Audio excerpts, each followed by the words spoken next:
예수님의 이름으로 간절히 기도하옵나이다. 아멘. 할렐루야. 여러분 사랑하고 축복합니다. 다시 한번 사랑하고 축복합니다. 예, 피드백이 와야 돼요. 우리 지난 주일날 배웠죠? 피드백이 와야 된다고요. 네, 오늘 하나님의 말씀 함께 보겠습니다. 시편 62편 1절에서 2절까지의 말씀 우리 같이 읽도록 하겠습니다. 읽을까요? 자, 시작. 나의 영혼이 잠잠히 하나님만 바라며 나의 구원이 그에게서 나오는도다. 오직 그만이 나의 반석이시요 나의 구원이시요 나의 요새이시니 내가 크게 흔들리지 아니하리로다. 아멘. 오늘 제목이 좀 희한합니다. 제목을 보면 말을 멈춤에서 시작해서 말이 막히는 기도랍니다. 말을 멈췄는데 나중에는 말이 막혀서 기도가 안 돼요. 근데 기도가 안 되는 게 아니라 말이 막혀서 기도가 된다는 뜻입니다. 그래서 이게 무슨 뜻인지 오늘 침묵 기도에 대해서 책 속에서 만나는 영성 시즌 8번째 사귐의 기도 김영복 목사님의 책으로 함께 나누도록 하겠습니다. 기독교 역사에 있어서 많은 그 영성가들이 통성기도보다 묵상기도나 침묵기도에 더 많이 연구를 하고 또한 그들이 스스로 그렇게 기도를 해왔습니다. 사실 통성기도는 한국교회가 발전시키고 또한 전 세계에 한마디로 영적인 유행을 시키는 기도이긴 합니다만 사실은 기독교 역사에 있어서 이 침묵기도와 묵상기도가 중심입니다. 원래는 그렇습니다. 그 이유에 대해서는 우리가 이 사귐의 기도라고 하는 이 책 제목 그대로 우리가 지금까지 배워서 좀 알 수 있습니다만 이 간구라고 하는 것은 요청 기도라고 하는 것은 사귐이라기보다는 하나님 아버지 앞에 진짜 요청을 하는 거거든요. 그런데 기독교 영성가들은 하나님께 간구하고 요청하는 기도보다는 주님과 깊은 관계로 들어가고 그 관계 속에서도 주님의 그 임재 가운데에 주님의 영광만을 구하는 그런 기도를 했습니다. 그래서 통성기도보다는 이 침묵기도와 그리고 이 묵상기도가 발달이 된 것이죠. 실질적으로 여러분 우리가 오늘 읽었던 말씀도 보시게 되면 이 다윗의 시편이나 여러 시편의 내용들을 보시게 되면 간절히 뭘 구하고 요청하는 기도가 그렇게 많지 않습니다. 대부분 이제 어떤 기도냐면 보십시오. 오늘 읽었던 1절 말씀 보면 나의 영혼이 잠잠히 하나님만 바라며, 그러니까 주님만 바랍니다. 그리고 나의 구원이 주님에게서 나옵니다. 얼마나 힘들 때 이 노래를 부른 거겠어요. 그 예로 미리 좀 말씀을 드리고 가야 될 것은 시편에 있는 모든 다윗의 기도 내용과 찬양의 내용들은 모두 다가 마음이 평안하고 좋을 때 쓰여진 노래들이 아닙니다. 다 원수들 앞에 있을 때, 피하고 있을 때, 도망 다니고 있을 때, 위기가 왔을 때 쓰여진 것이 거의 대부분이에요. 99%입니다. 그런데 이 다윗이 이 어려울 때도 보면 나의 구원이 주님께 있습니다. 끝이에요. 하나님 구원해 주세요 라고 하는 것도 기도가 있긴 있습니다. 나를 구원하소서라는 기도도 있지만 오늘 보면은 어떤 요청이나 간구가 아닙니다. 그리고 입속에서 나오는 그 내용이 2절부터 나오는데 오직 그만이 나의 반석입니다. 고백이 터져 나오는 거죠. 이게 찬송일 뿐만 아니라 기도입니다. 주님이 나의 구원이십니다. 나의 요새십니다. 내가 크게 흔들리지 않습니다. 여러분, 크게 흔들리지 않는다는 말은 무슨 뜻이에요? 흔들리긴 흔들린다는 거예요. 지금 상황이 너무 힘들어서. 그러나 전혀 크게 흔들리지 않고 내가 여전히 주님의 요새 가운데 있습니다. 다윗은 군인이었거든요. 그래서 요새의 중요성을 압니다. 그러니까 주님을 묵상할수록 침묵 가운데 주님이 어느 분이신가, 주님이 도대체 누구신가, 주님은 도대체 어떤 분이신가를 이 생각 가운데, 침묵 가운데 주님을 바라보면 그분이 나의 반석이시고 요새시라고 하는 이 믿음이 더 굳세지는 거예요. 그런데 환경들을 보면은 전혀 그렇지 않거든요. 그때에 우리는 보통 말입니다. 입을 열기 시작하면 하나님 아버지 앞에 내가 얻어야 될 것, 필요한 것들에 대해서 말을 많이 합니다만, 말을 멈추면, 입을 닫아버리면 내가 구해야 될 것에 대한 생각보다는 하나님께서 나에게 어떤 존재인가라고 하는 것에 더욱더 집중해서 들어갈 수 있는 기회가 더 많이 생깁니다. 그래서 영성가들은 입을 열기보다는 침묵하기를 원했어요. 그게 더 주님과의 깊은 관계로 들어가는 방법이라고 생각을 했습니다. 그래서 이 사귐이라고 하는 그 기도의 단계는 내가 말을 많이 해서 사귀어지는 게 아니라, 주님과의 이 교제가 내가 말을 많이 해서 사귀어지는 것이 아니라 오히려 하나님께로부터 듣고 내 마음을 내 마음을 열고, 그래서 하나님의 마음을 알고 하나님의 임재 가운데 지금 있는 것, be, 영어의 비동사 할 때 be 있잖아요. 주님 앞에 있는 것, 그게 더 중요한 거예요. 있는 것. 그러니까 입을 열어서 말을 멈춘다라고 하는 것은 단순히 말을 하지 않는다는 것이 아니라 하나님 앞에 지금 있다는 뜻이에요. 거하고 있다는 뜻입니다. 그래서 영성가들이 침묵의 기도에 더욱더 힘을 썼습니다. 그래서 이 영성가들은 고독이라고 하는 것을 즐겼습니다. 왜냐하면 내가 철저히 외롭고 고독해야 주님을 만날 수 있기 때문에. 여러분, 심령이 가난한 자는 복이 있나니 천국이 저희 것이며 말씀하셨듯이 내가 외롭고 고독해야 주님을 만날 수 있다 해서 깊은 기도 가운데로 들어가는 영성가들은 혼자 있기를 즐겨했습니다.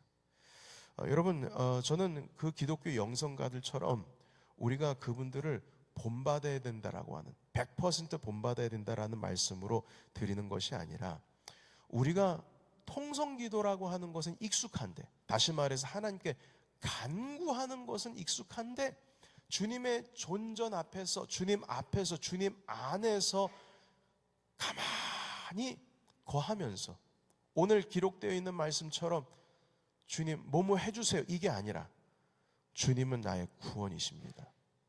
주님은 나의 요새십니다. 주님은 나의 방패시고 반석이십니다. 이런 고백이 나올 수 있는 기도의 방법에 대해서 오늘 배우자는 것입니다. 여러분, 그래서 이 침묵이라고 하는 것, 결국엔 하나님께 집중하게 만듭니다. 내가 말을 하면 내가 무엇을 기도해야 될지 내가 아뢰고자 하는 내 마음속에 있는 주제에 집중을 하게 되지만, 내가 입을 멈춰버리면 하나님을 바라보게 됩니다. 그래서 이 침묵이라고 하는 것을 곰곰이 생각을 해보면 사실 이게 비생산적인 기도거든요. 왜냐하면 얻는 게 없습니다. 애초에 말을 안 하는데 뭘 얻을 게 뭐가 있어요? 말을 안 하는데요. 그래서 이 김영국 목사님은 이걸 뭐라고 말하냐면 거룩한 무익함, 이익이 없다는 거죠. 이렇게 표현을 하고 있어요. 그리고 거룩한 시간 낭비다, 이렇게 표현합니다. 아무것도 안 하고 가만히 앉아 있으니까요. 여러분, 사람과의 관계 속에 있어서는 아무 말 안 하고 가만히 있으면은 되게 조급하고 불안하고 그렇지만, 주님 앞에서 잠잠히 주님께 기다리는 모습으로 나아가는 것은 전혀 조급한 모습이 아닙니다. 그건 우리에게나 조급하지 하나님께는 조급하지 않습니다. 오늘 말씀 잠깐 이거 외에 한 가지 더 말씀드릴 것은 무엇이냐면 죄송합니다. 제가 선택을 한 것이 있는데 나중에 말씀 따라가다 보면 나올 겁니다. 제가 나중에 말씀드리겠습니다. 잠잠히 하나님을 바라보는 것, 잠잠히 하나님을 바라보는 것, 이것이 비생산적이고 시간 낭비인 것처럼 보이지만 결코 그렇지 않다라는 것입니다. 왜냐하면 내가 말이 없기 때문에 하나님께 집중하기 때문인 것입니다. 내가 말을 안 하기 때문에 하나님의 임재 가운데 거할 수 있기 때문인 것입니다. 우리는 침묵하지만 하나님의 임재 가운데 있기 때문에 그것만으로도 아무것도 기대할 수 없을 만큼 우리가 극단 가운데로 나가긴 합니다만, 그 침묵 기도가 하나님의 임재 가운데 우리가 있다라고 하는 것만으로도 가장 값진 기도가 되는 것입니다. 왜냐하면요, 여러분, 사실 다윗이요, 사울의 창끝을 피해서 다니던 세월이 10수년입니다. 어떤 사람은 13년이라고도 말하고 어떤 사람은 14년 정도 된다라고도 말하지만 여하튼 10수년 정도로만 합시다. 그런데 그 기간 동안에 이 시편에 있는 내용들을 담은 거거든요. 도망 다니면서. 그런데 보시게 되면 그 10수년 동안 답을 얻었나요, 여러분? 다윗이 답을 얻었습니까? 10수년 동안 평안했습니까? 다리 쭉 뻗고 잠을 잘 잤어요? 그동안 사울이 갑자기 요절을 했답니까? 아니면 뭐가 잘 됐습니까? 아니요, 그렇지 않습니다. 다윗은 오히려 자기 부하들한테 돌 맞아 죽을 뻔했습니다. 자기 죽을 목숨 몇 번이나 많이 건졌어요. 도망갈 데가 없어서 블레셋 진영으로 가서 침 질질 흘리면서 미친 척 했습니다. 모압 땅에 가서 숨어 지냈어요. 어떤 민족을 뭐라고 그럴까요? 도와주려고 했다가 결국엔 도와준 사람들의 손에 팔려가지고 사울에게 넘어갈 뻔도 했습니다. 여러분, 이런 상황 속에서 다윗이 뭘 얻었나요? 답을 얻었습니까? 제3자의 눈으로 볼 땐 답을 얻지를 못했어요. 그러나 다윗은 주님의 임재 가운데 있다는 게 뭔지 알았어요. 그래서 주님의 임재 가운데 있다 보니까 확실해지는 겁니다. 뭘 확실해지는 거냐면 주님은 나의 반석이시구나, 요새시구나, 주님 외에는 구원이 없구나라고 하는 강한 확신과 믿음이 이 가슴 중간에 이 다이아몬드처럼 굳건하게 박혀버리는 겁니다. 그러니까요, 걱정할 게 없어요. 환경이 바뀌어지지 않았음에도 불구하고 그는 이미 응답을 받은 겁니다. 여러분, 믿으십니까? 응답을 받은 거라고요. 다윗은 10수년 동안 도망다니는 인생 가운데 있었지만 그는 답을 얻은 거예요. 하나님의 임재 가운데 있다 보니까 말하는 기도가 아니라 말을 멈춤해서 주님께서 나와 함께 하신다라고 하는 강한 확신 가운데 있다 보니까 전혀 흔들리지가 않습니다. 전혀 흔들리지가 않아요. 흔들리지가 않습니다. 그는 아직 왕의 자리에 들어가지도 못했고 사울의 창끝을 피해서 완전히 평화로운 상태로 안전한 상태는 아니지만 제3자의 눈으로 볼 땐 그렇지만, 그래서 자기의 부하들이 자기에게 돌을 던져서 죽임을 당한 뻔도 했지만, 그럼에도 불구하고 하나님은 나의 요새시라고 하는 강한 확신 때문에 그는 이미 답을 얻은 겁니다. 그래서 평온할 수가 있었고, 그래서 사울이 죽은 다음에도 조급하지가 않아요. 조급하면 어떻게 합니까? 이때다 싶어서 예루살렘으로 쳐들어가겠죠. 안 쳐들어갑니다. 안 쳐들어가요. 잠잠히 기다립니다. 그렇게 헤브론 땅에서 7년을 기다렸어요. 그리고 12지파가 다 와가지고 이제 다윗이요, 이제 우리에게 왕이 되어 주십시오 말할 때까지 기다립니다. 절대 조급하지 않습니다. 왠 줄 아세요? 그는 하나님이 나의 요새라는 것을 알았기 때문입니다. 이거는 간구에서 나오는 기도가 아니에요. 간구하는 기도는 하나님 나 구원해 주세요. 사울 죽여 주세요. 내가 왕위를 얻게 해 주세요. 이런 기도가 그런 기도겠지요. 그러나 침묵하는 기도, 하나님의 존재 가운데, 주님의 임재 가운데 있는 기도, 그 기도는 하나님께서 나와 함께 하시고 나와 동행하신다라고 하는 그 확신 가운데로 우리를 이끌어 주시는 것입니다. 여러분, 우리는 침묵 기도에 있어서 실적주의에 빠지면 안 됩니다. 그걸 경계해야 돼요. 실적주의, 이게 뭐냐면요, 내가 지금 몇 시간을 기도했냐, 내가 지금 몇 분을 기도했냐, 이겁니다. 내가 지금 어떤 기도 제목을 가지고 주님 앞에 기도하고 있고, 내가 얼마나 많은 기도의 제목을 지금 이 기도 시간에 잘 풀었느냐, 내가 얼마나 하나님께 기도할 때 말을 조리 있게 했느냐, 내가 얼마나 큰 소리로 하나님께 통성 기도를 했느냐, 여기에 초점을 맞추고 있는 게 실적주의입니다. 실적주의. 내가 얼마나 많이, 얼마나 많은 양으로, 얼마나 균형감 있게 기도를 했느냐, 그것인 것이죠.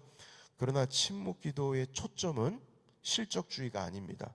아까도 말씀드렸듯이 시간 낭비 같고, 아까도 말씀드렸듯이 무익함, 어떤 유익이 없다는 거죠. 그것에 가까울 수가 있어요. 그러나 침묵 기도의 초점은 내가 지금 하나님의 임재 가운데 있느냐, 그리고 주님의 임재를 기다리고 있고 내가 주님 앞에 혹은 주님 안에 있느냐, 그것이 초점입니다.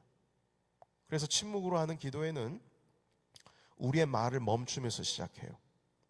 물론 하고 싶은 말이 많이 있겠죠. 그래서 이 침묵 기도로 나아갈 때까지 통성 기도를 할 때가 있습니다. 통성 기도로 시작할 때가 있어요. 시작은 그거예요. 그러나 어느 순간부터는 말을 멈춥니다. 그리고 하나님과의 관계, 교제, 주님과의 교제는 언어로서 해결될 수 있는 문제가 아니거든요. 여러분들, 사실 언어라고 하는 것이 우리가 커뮤니케이션을 하다가 보면 말을 주고받는 게 뭐 100% 말을 주고받는 것 같지만 결코 그렇지 않습니다. 60% 이해하면은 말 잘 주고받은 거예요. 언어라고 하는 것은 한계가 있습니다. 언어는 한계가 있어요. 그래서 말로 하는 기도가 아니라 주님의 임재, 언어가 방해가 되기 때문에 오히려 주님의 존전 앞에 그냥 거하는 기도예요. 가만히 그냥 있는 것입니다. 그래서 맨 처음에는 주님의 임재 가운데 말을 멈추면서 시작이 되지만, 두 번째로 나아갈 때는 어떤 기도냐면, 그 단계를 좀 설명하고 있습니다. 두 번째는 우리의 말도 멈추지만 우리의 생각도 멈추는 거예요. 이게 어떤 의미냐면, 우리가 사실 입을 연다라고 하는 뜻은, 입을 열어서 기도한다는 뜻은 이 걱정이 많다는 뜻이거든요. 기도할 제목이 많다는 뜻이에요. 그러나 그 걱정이 된다는 그 생각의 조각들도 일단 다 내려놓는 겁니다. 우리가 걱정하는 생각들의 초점을 다 무너뜨리는 거예요. 다 우리의 생각을 비웁니다. 물론 생각이 떠오를 수도 있어요. 떠오를 수도 있어요. 그러나 그것도 그냥 흘러 내려갈 수 있도록 내버려 둡니다. 내버려 두는 거예요. 여러분, 억지로 그거를 막 내보내려고 하지 마세요. 그냥 내버려 두는 거예요. 억지로 막 붙들려고 하지 마십시오. 내버려 두는 거예요. 그 생각까지도 다 비우는 것이죠. 그래서 세 번째 단계는 무엇이냐면 주님의 품에 안겨 있는 것입니다. 이것을 주님의 존전 앞에 혹은 주님의 임재 앞에, 임재 안에 거한다라고 말하는 것입니다. 여러분, 우리가 주님의 임재 가운데 거한다는 것이 되게 추상적이고 그래서 이해하기가 좀 어렵다면 이렇게 쉬운 방법을 제가 하나 가르쳐 드리겠습니다. 이것도 김용복 목사님께서 하시는 말씀인데, 그것은 무엇이냐면 우리의 생각 속에, 상상 속에입니다. 상상 속에 내가 주님의 지금 임재 가운데 거한다, 내가 주님의 품 속에 거하고 있다라고 하는 상상의 날개를 한번 펼쳐보라는 겁니다. 물론 이 상상이라고 하는 것을 이용해서 하나님의 임재 가운데 있다는 것에 대해서 우리가 거부감이 느낄 때가 있습니다. 왜냐하면 그건 생각에 불과하지요 라고 생각할 수 있어요. 그러나 리차드 포스터라고 하는 영성신학자가 있습니다. 리차드 포스터는 전 세계에 있어서 개신교 교회에 특별히 전 세계에 영향을 미친 영성신학자입니다. 그래서 우리가 여러분들도 알게 모르게 이분이 쓴 책들을 많이 권유도 받고 심지어는 읽으신 분들도 계실 거예요. 이분이 뭐라고 말씀하셨냐면, 하나님이 우리의 이성, 생각을 취하셔서 주님의 선한 목적에 사용하실 수 있다면, 하나님은 여전히 우리의 이성에 있는 상상력을 또한 거룩히 사용하셔서 그분의 선한 목적을 위하여 사용할 수 있다. 이렇게 얘기를 하셨어요. 그러니까 주님께서 우리에게 주신 이 상상이라고 하는 것을 거룩하게 쓰임받을 수 있도록 우리가 열어놓는 겁니다. 그래서 하나님의 임재 가운데 있는 것이 뭔지를 잘 모르겠다, 그리고 하나님의 품 안에 있는 것이라는 것을 잘 뭔지 모르겠다라고 하시는 분들은 기초적인 방법으로 그런 상상 가운데, 생각 가운데 거하면서 주님 앞에 있는 겁니다. 아까 물론 생각을 버리라고 했죠. 그러나 그 생각을 버리라고 하는 것은 우리의 걱정을 버리라는 거예요. 떠오르는 걱정을 버리고 주님의 생각 가운데, 하나님의 임재 가운데 있습니다 라는 믿음을 가지고 주님 앞에 나아가라는 겁니다. 자, 그리고 네 번째는 무엇이냐면, 그렇게 주님의 임재 가운데 들어갔을 때에 내가 뭘 해야 된다라고 하는 강박관념에서 빨리 벗어나는 겁니다. 아까도 말씀을 드렸듯이 실적주의에서 벗어나야 돼요. 내가 하나님께 심지어 뭐를 들어야 되겠다라고 하는, 하나님의 음성을 들어야 되겠다라고 하는 그런 마음도 일단 내려놓으세요. 그거 자칫 잘못하면 우리의 욕심일 수도 있습니다. 그냥 내버려 두세요. 하나님께서 말씀하시면 말씀하시는 거고, 말씀이 없으면 그냥 말씀이 없는 거예요. 여기서도 내가 뭔가를 해야 하고, 내가 뭔가를 들어야 하고, 내가 뭔가를 말해야 하고, 하나님 아버지 앞에 이게 해결되어야 하고, 이런 마음의 강박관념에서 잠잠해지는 겁니다. 그냥 하나님의 임재 가운데 있는 거예요. 여러분, 그래서 이렇게 침묵 기도를 하다가 보면 이 통성 기도에 익숙했던 많은 분들이 조급해 옵니다. 조급해 와요. 그래서 입을 열지 않을 수가 없어요. 그러다가 보면 침묵하다가도 갑자기 입을 열어서 기도하기도 해요. 그러나 내버려 두십시오. 그렇게 하다가 우리가 어느 시간이 지나면은 그 시간이 지난 그 어떤 시기에서 말을 멈추면 되는 겁니다. 그리고 우리의 생각도 버리고 입도 멈추고 주님 앞에 나아가는 거죠. 물론 어떤 분들께서는 찬양이 입에서 나오기도 해요. 괜찮습니다. 그러나 찬양이 나오다가도 아까도 말씀을 드렸듯이 모든 생각을 버리고 다시 주님의 임재 가운데로 들어갑니다. 그래서 이 주님의 임재감으로 진정으로 쉬기를 원하고 조용히 하나님의 그 임재 가운데 들어가게 되면 내 잡념들, 이런 것들이 힘을 잃어버리고 자연스럽게 내려앉게 됩니다. 그 시간이 필요하다는 거죠. 여러분, 컵 속에 불순물이 많이 들어있는 흙탕물이 있어요. 그걸 막 휘저으면은 아주 물이 시꺼매지죠. 그러나 시간을 두고 가만히 기다리면 그것이 쭉 내려앉습니다. 하루 지나고 이틀 지나면 위에는 맑은 물이 뜨게 돼 있어요. 바로 그 상태입니다. 우리 모든 생각을 그냥 내버려 두고 시간을 오랫동안 갖는 겁니다. 물론 이 침묵 기도를 하다 보면은 많은 분들이 그런 말씀하시는 분들도 있어요. 졸음이 와요. 그래요. 실질적으로 제가 신학대학원 1학년 때 전 학생들이 한 20여 명씩 이렇게 팀을 져서 토요일마다, 금요일 저녁마다 한 3박 4일, 3박 4일 정도로 은성수도원이라고 하는 곳에 가서 침묵 훈련을 합니다. 학교 커리큘럼에 있는 거예요. 그걸 안 하면 졸업을 못 해요. 그래서 가봐서 거기서 제가 혼자 있는 방에서 4일 동안 같이 갇혀 있었거든요. 전기장판 하나 주고, 자, 여기서 제일 키 작은 사람 손 들어보세요. 제가 손 들었거든요. 제가 제일 작은 것 같아서. 그랬더니 제일 작은 방으로 주더라고요. 그래서 그 하나 전기장판 깔려 있고 가을에 갔는데 문을 열어보니까 거의 낭떠러지예요. 자칫 잘못 큰일 나게 생겼어요. 화장실 가기도 불편하고. 근데 그 자리에서 3박 4일을 머물러 있어야 되는데 침묵 기도를 하다 보면은 기도하다가 자꾸 잠이 와요. 저만 그런 게 아니라 여러분들도 그러실 거예요. 그러나 김영봉 목사님 그렇게 얘기합니다. 졸음이 오기도 합니다. 그러나 내버려 두세요. 내버려 두세요. 그것까지도 내버려 두세요. 하나님의 임재 가운데 있다가 졸아도 괜찮습니다. 중요한 것은 주님의 임재 가운데 있다는 거예요. 그래서 주님의 임재 가운데 침묵하다 보면 말을 하고 싶기도 하고, 통성으로 기도하기도 하고, 때론 찬양이 나오기도 하고, 때론 졸리기도 하고, 때론 여러 가지 장면들이 있지만 그걸 다 그 모든 시간을 버리다 보면 진정으로 주님 안에 들어가는 그 타이밍을 갖게 된다는 겁니다. 여러분, 시편 46편 10절에 이런 말씀이 있습니다. 아까 찾아보려고 했던 그 말씀인데요.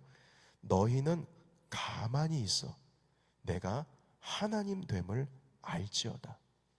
이렇게 말합니다. 가만히 있어.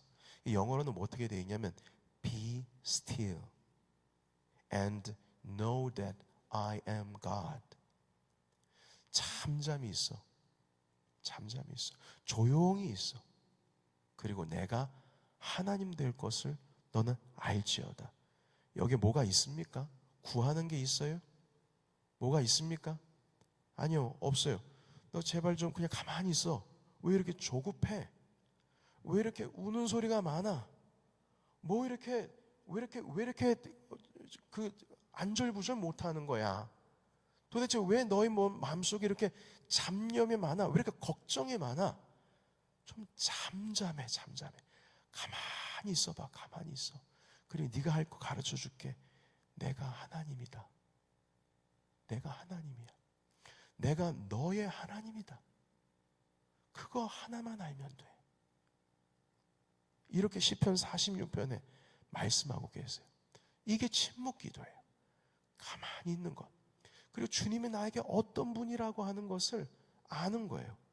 그걸 알면 그 침묵 기도 가운데 들어가서 주님이 도대체 나에게 어떤 분이시고 오늘 이 시간 주님께서 나에게 무엇을 원하시는지를 아는 순간, 알아버리는 순간, 여러분, 우리 가운데 있는 문제가 더 이상 문제거리가 되지 않습니다. 왠 줄 아십니까? 주님이 나의 하나님이라고 하는 사실 하나만큼은 변치 않거든요. 그것을 믿는 믿음이 있으니까 지금 어떤 상황이 있다 할지라도 문제가 되지 않습니다. 다윗이 바로 그렇게 10수년을 아둘람굴에서 10황무지에서 유대 광야에서 도망자의 신세를 마치고 그리고 예루살렘으로 들어갈 수가 있었던 것입니다. 김영봉 목사님이 2001년 성탄절을 어느 기도원에서 혼자 보내셨대요. 그러니까 그때가 뭐 어느 시점인지는 모르겠습니다만 여하튼 목회를 하시기 전에는 그 감리교 쪽 그 신학교에서 교수를 하시고 계셨거든요. 근데 이분이 성탄 전야입니다.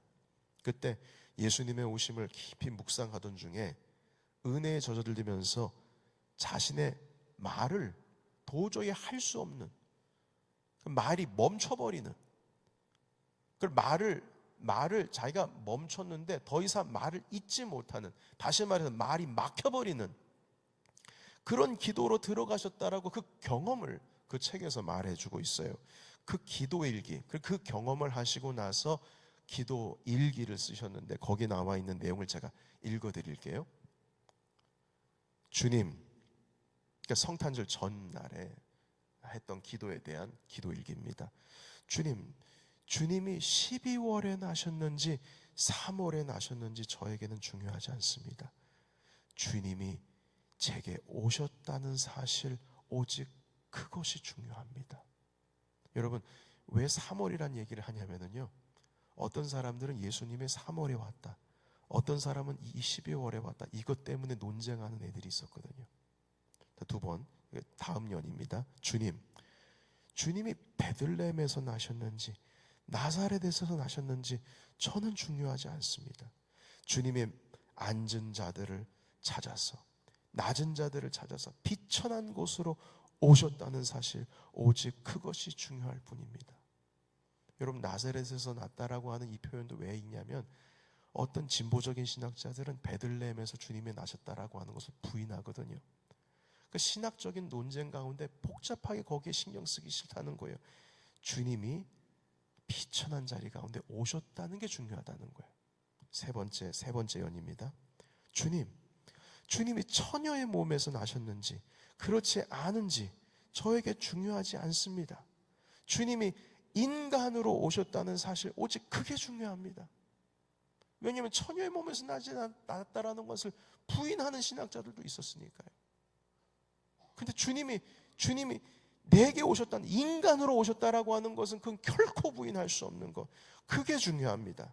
네 번째, 우리가 불원 천리 찾아가서 주님을 뵙는 것도 황공한데 주님이 우리에게 오셨다니요, 화려한 궁정과 장엄한 성전을 외면하고 철한 저희 집에 오셨다니요, 영원하신 주님이 먼지로 돌아갈 이 육신의 옷을 입으셨다니요, 이 모든 일이 바로 저를 위한 일이었다니요, 감사하다는 말이 왜 이렇게 어색하게 느껴지나요? 감사하다는 말로서 뭔가 해결이 안 되는 거예요. 지금까지 자기가 묵상하던 그 가운데 이 감사하다는 말로, 이 한마디로 해결할 수가 없는, 도저히 이 언어의 한계로 뭔가 하나님의 놀라우신 그 영광을 찬양하고 감사하기에 이 입안에 주님의 그 감사를 담기에 너무나 이거 한계가 있는 거예요. 뭘 말하고 싶은데 안 되는 거예요. 그래서 이렇게 표현하고 있어요. 이럴 때 뭐라고 말을 해야 하나? 뭐라고 말을 해야 하나? 하나도 그리고 끝나버립니다. 주님 앞에 뭘 말하고 싶은데 말할 것이, 거기에 합당한 단어가 생각이 안 나고 합당한 문장이 생각이 안 나요. 왜냐하면 주님이 너무 놀라우시니까. 하나님이 나를 위해서 인간의 옷을 입고 이 땅 가운데 오셨다는 사실이 너무나 감사하고 놀라운 사실이니까 이것에 대해서 입술에 뭔가 담을 수가 없는 거예요. 말문이 막혔어요. 그리고 침묵 가운데로 들어갑니다. 이게 침묵 기도예요. 여러분, 이 고백 안에는 말의 멈춤으로 시작했다가 할 말을 잃어버리는, 하나님의 임재 가운데 있음으로 인해서 경험할 수 있는 그 순간을 그 침묵 기도 후에 쓰신 일기입니다. 모든 기도를 마치고 나서 피드백하면서 쓴 글이에요. 여러분, 우리는 간구하는 기도, 통성으로 기도하는 것도 필요하지만 사실 통성으로 기도하는 것도 나라고 하는 것에 초점이 맞춰 있거든요. 이걸 바꿔야 됩니다. 심지어 주님으로부터 음성 듣고자 하는 열망도 다 내려놓습니다. 그냥 가만히 있는 거예요. 제가 우리 넘치는 교회 참 어렵고 힘든 시기를 지나갈 때 저희 아버님께서 제 부친께서 저한테 그 기도 좀 하라고 말씀을 하셨는데, 그런 말씀하셨어요. 기도할 시간이 없으면 새벽에 조금만 더 일찍 일어나라. 새벽에 조금만 일찍 일어나서 1시간 전에 일어나서 교회에 와서, 힘들면은 기도가 안 나오잖아요. 가만히 주님 앞에 있으래요. 있으랍니다. 가만히, 그냥 뭐 말도 필요 없다. 그냥 가만히 주님 앞에 있어. 그냥 주님 앞에 있으면 되는 거야. 네가 그 시간에 하나님 아버지 앞에 있다는 것 하나만으로도 너는 엄청난 힘을 얻는 거야. 뭐 말하려고도 하지 마. 그냥 하나님 앞에 있어. 낮에는 뭐 해야 할 일이 많고 그러면 새벽에 조금 일찍 나와서 그냥 주님 앞에 있어라. 그런 말씀하시더라고요. 그래서 그렇게 저도 시간 보내면서 이겨나갔어요. 그리고 또 한 가지는 제가 작년에 있었던 일입니다. 그 하나님 아버지 앞에 이제 말씀 준비하고 토요일입니다. 근데 나도 모르는 사이에 제 마음 가운데 우울한, 여러분 그 목사가, 담임 목사가 항상 건강한 줄 알죠? 그렇지 않습니다. 육신의 병도 있듯이 마음의 병도 있고 제가 영적인 병도 있을 때가 있습니다. 저도 아프기도 하다가도 회복이 되고도 합니다. 여러분들께서는 모르시겠지만 제 스스로가 하나님의 임재 가운데 치료가 되고 그리고 주님의 임재 가운데 회복이 되기도 합니다. 그런데 그때는 너무 힘들었어요. 그래서 주님의 임재 가운데 그냥 가만히 있었습니다. 뭐 기도도 안 나와요. 다음날 설교는 해야 되는데 내용도 떠오르지도 않고 마음 복잡하고 이걸 어떻게 해야 되나. 그냥 주님 앞에 있었습니다.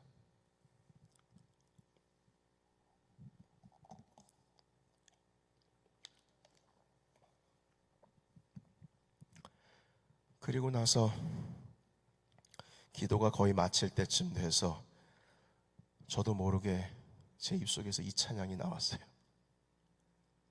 그 찬양 잠깐 여러분들께 제가 처음 들려드리는 노래예요. 작년에 나왔던 곡인데 한 번도 게시가 안 됐습니다. 이 찬양 잠깐 불러드리고 그리고 기도 들어가겠습니다. 가사가 되게 중요해요. 이 2절 가사가 어떤 가사가 있냐면, 상전의 손을 바라보는 종들의 눈같이, 시편 123편에 있는 말씀입니다. 여주인의 손을 바라보는 여종의 눈같이 우리의 눈이 여호와 우리 하나님을 바라보며 우리에게 은혜 베풀어 주시기를 기다리나이다. 여종의 눈같이, 여주인의 손을 바라보는 여종의 눈같이, 상전의 손을 바라보는 종들의 눈같이 그렇게 우리에게 은혜 베풀어 주시기를 바라며 하나님의 얼굴을 바라봅니다.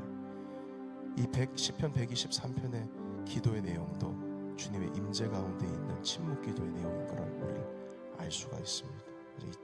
이게 저희 침묵 기도 후에 나왔던 찬양입니다. 그래서 이 마음을 여러분들께서 좀 아실 수 있을 것 같아서 이 찬양 부르고 기도하겠습니다. 띄워주시겠어요?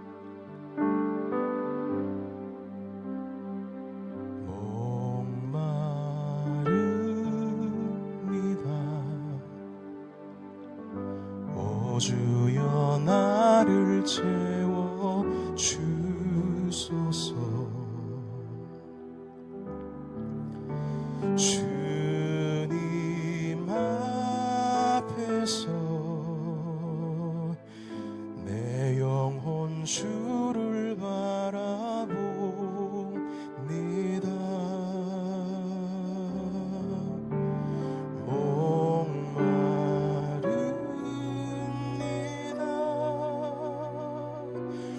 주여 나를 채워주소서. 나를 주여 오셔서 날 채워주소서.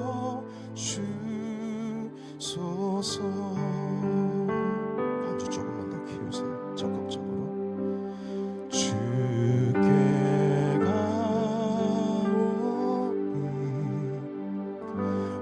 주여 나를 받아주소서.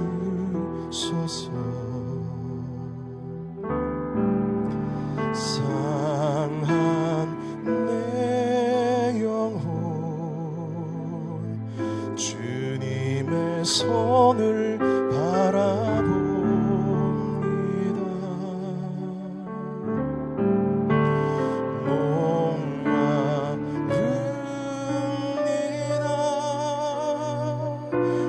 주여 나를 채워주소서. 나를 주여 오셔서 날 채워주소서.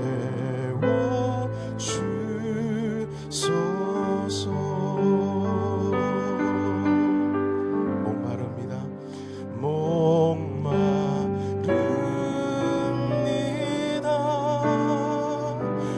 주여 나를 채워주소서.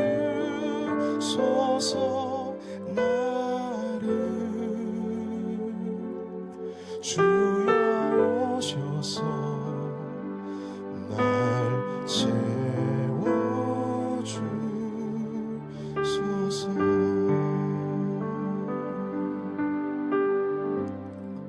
이 기도를 마치고 드디어 설교 준비를 할 수가 있었습니다. 여러분, 침묵 가운데로 들어가면 주님을 만나게 됩니다.